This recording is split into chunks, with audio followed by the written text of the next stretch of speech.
Hi guys, welcome to my channels. আৰু আজি মই আপোনালোকক মোৰ এটা নতুন ভিডিঅ'লৈ সম্ভাষণ জনাইছোঁ। আৰু এয়া দেখিছেনে, এয়া মই আজি বনাইছোঁ মাছৰ মুড়ি ঘণ্ট। আৰু মাছৰ মুড়ি ঘণ্ট হয়তো বেয়া পোৱা মানুহ নোলাব, চবেই ভাল পাব পায়। আৰু মই মাছৰ মুড়ি ঘণ্ট আজি কেনেকৈ বনালোঁ আপোনালোকক তাকে দেখাম বুলি ভাবিছোঁ। তেনেহ'লে আহকচোন ৰেচিপিটোলৈ যাওঁ, মইনো কেনেকৈ বনালোঁ মাছৰ মুড়ি ঘণ্ট। মুড়ি ঘণ্টৰ বাবে এয়া মই আদা, নহৰু, পিঁয়াজ, জলকীয়া এই গোটেইকেইটা কম কম পৰিমাণে, পিঁয়াজটো অলপ সৰহকৈ দিছোঁ, আদা নহৰু লৈছোঁ 5 ফুটামান, আৰু আদাও তেনেকৈ এটুকুৰমান, আৰু জলকীয়া আপোনালোকৰ ইচ্ছা অনুযায়ী মই এটা লৈছোঁ। এয়া মই চপাৰত কাটি পিচি লৈছোঁ, মানে বেছি দেখিছেনে পেষ্টটো বেছি মিক্সিত দিয়া নিচিনা বেছি মিহি হোৱা নাইকিয়া। আৰু এয়া লৈছোঁ মাছৰ মূৰ দুটা আছিলে, এই দুটাকে মই নিমখ হালধি সানি লৈছোঁ। আৰু এয়া মই মগু দাইল তিয়াই লৈছিলোঁ, এয়া দেখিছে থৈ দিছোঁ। আৰু এয়া গৰম মছলা, মিট মছলা, নিমখ সোৱাদ অনুযায়ী আৰু হালধি। তেনেহ'লে আহকচোন এতিয়া আমি কি কৰোঁ চাওঁ। এতিয়া এই মগু দাইলখিনি মই এটা প্ৰেছাৰত অলপমান পানী দি সিজাই লওঁ। এয়া দেখিছে মই এখন কেৰাহী গৰম কৰি লৈছোঁ, আৰু ইয়াতে মই এতিয়া অলপমান মিঠাতেল দি দিছোঁ। মিঠাতেলখিনি গৰম হোৱালৈকে অকণমান সময় ৰ'ব লাগিব। আৰু এইখিনি যেতিয়া গৰম হ'ব তেতিয়াই মই মাছৰ মূৰ দুপিচ দি ফ্ৰাই কৰি ল'ম। এয়া দেখিছে এতিয়া মই মাছৰ মূৰ দুপিচ হালধি নিমখ সানি থোৱাই আছিলে, এয়া দি পেলাই ফ্ৰাই কৰিছোঁ।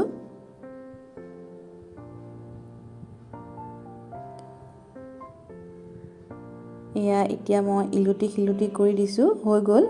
এয়া মাছখিনি মই কাঢ়ি থৈছোঁ হৈ যোৱাৰ পিছত।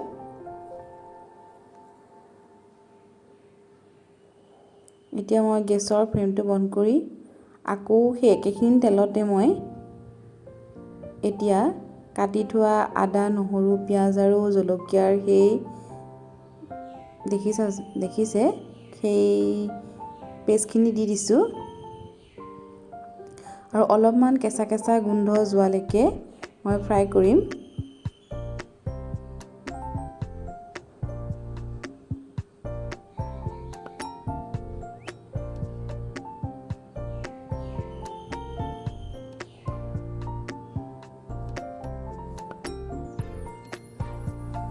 আৰু এতিয়া ইয়াতে হালধি, নিমখ সোৱাদ অনুযায়ী, তাৰপিছতে মিট মছলা আৰু জিৰা গৰম মছলা এই সকলোখিনি মই দি দিছোঁ।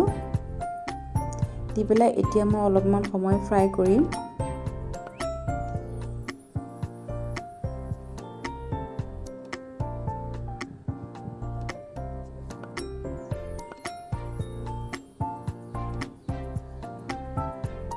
কম ফ্লেমত ফ্ৰাই কৰিব, তেতিয়া লাগি নধৰে কেৰাহীত।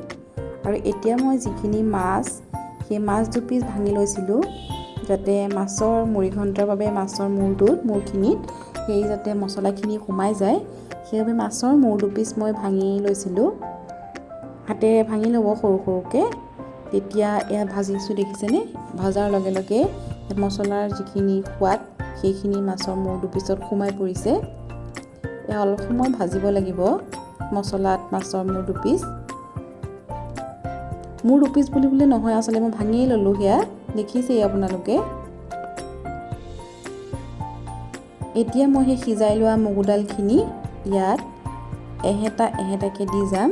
তেতিয়া সেই মুড়ি ঘণ্টত মছলাৰ আচল সোৱাদটো সোমাব আৰু খাবলৈও সোৱাদযুক্ত হ'ব আঞ্জাকণ। এয়া চাওক মই দি লৰাই আছোঁ। হেতাৰে দিব লাগিব এহেতাকৈ, কম কমকৈ মানে পৰিমাণটো। এয়া মই দি লৰাই গৈছোঁ।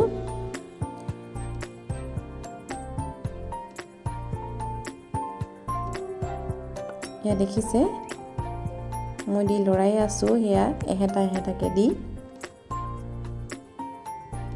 এনেকৈ কৰিলে খাবলৈ সঁচাই বহুত সোৱাদ লাগে, কাৰণ মছলাৰ আচল সোৱাদটো সোমাই যায় দালিখিনিতো, মগু দালিখিনিতো। এয়া দেখিছে আকৌ মই হেতাৰে লৰাই দিছোঁ।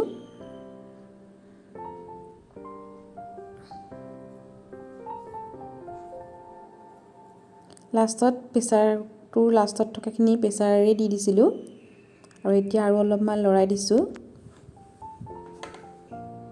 হেতাখনেৰে দেখিছে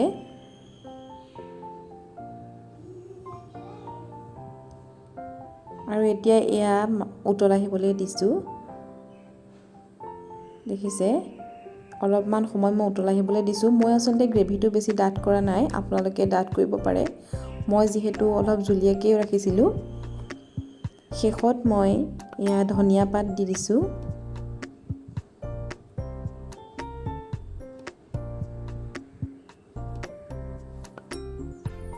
এয়া দেখিছে ধনিয়া পাত দি দিছোঁ আৰু এতিয়া মই আপোনালোকৰ আগত পৰিৱেশন কৰি দেখুৱাইছোঁ এয়া মোৰ মাছৰ মুড়ি ঘণ্ট ৰেডি আৰু ওপৰত মই দুডালমান নৰসিংহ পাতো দি দিছোঁ দেখিছে খাবলৈ তেতিয়া বেছি সোৱাদ হয় আৰু গোন্ধটো বিশেষকৈ বহুত ধুনীয়া আহে নৰসিংহৰ পাতকেইটাই গোন্ধটো বহুত ধুনীয়া কৰিছে আৰু মোৰ এয়া ৰেচিপিটো আজি এয়া হৈ গ'ল আৰু যদি আপোনালোকে ভাল পালে প্লিজ ছাবস্ক্ৰাইব কৰিব থেংক ইউ